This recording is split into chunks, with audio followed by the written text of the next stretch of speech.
এই নাও তোমার divorce paper. আজকে থেকে তুমি স্বাধীন। দাঁড়াও, যাওয়ার আগে আমার কথাগুলো তো শুনে যাও।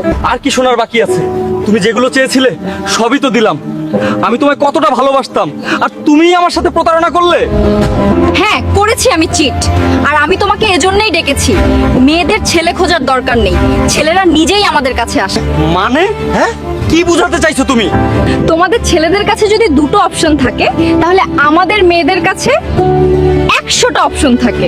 হ্যাঁ, হতে পারে তোমার কাছে অনেক অপশন আছে, কিন্তু তুমি যেটা করছো সেটা তোমার কাছে কতদিন থাকবে তুমি কি জানো?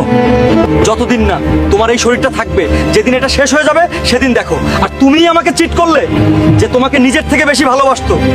একদিন তুমি ঠিকই বুঝতে পারবে তোমার ডিসিশন কতটা ভুল ছিল।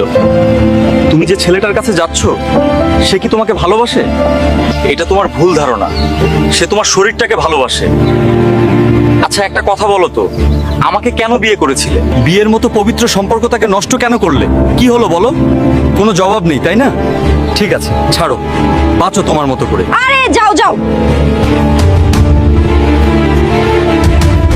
এই যাও তো, এক কাপ কফি বানিয়ে নিয়ে এসো তো। শোনো না, আমার হাতে একটু ব্যথা করছে, তুমি নিজে গিয়ে বানিয়ে খাও না। কি বললে তুমি? হাতে ব্যথা করছে? এতক্ষণ যে ফোন টিপছিলে তখন হাতে ব্যথা কই ছিল?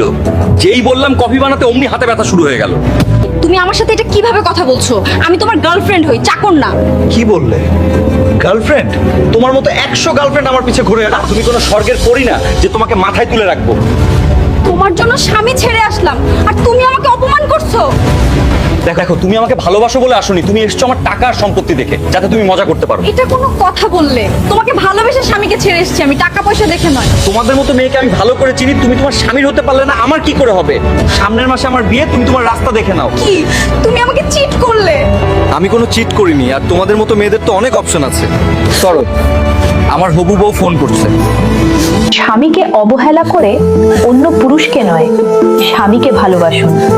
কারণ এই একটা মানুষই তোমাকে সারা জীবন ভালোবাসবে, আর বাকিরা তোমার শরীরকে।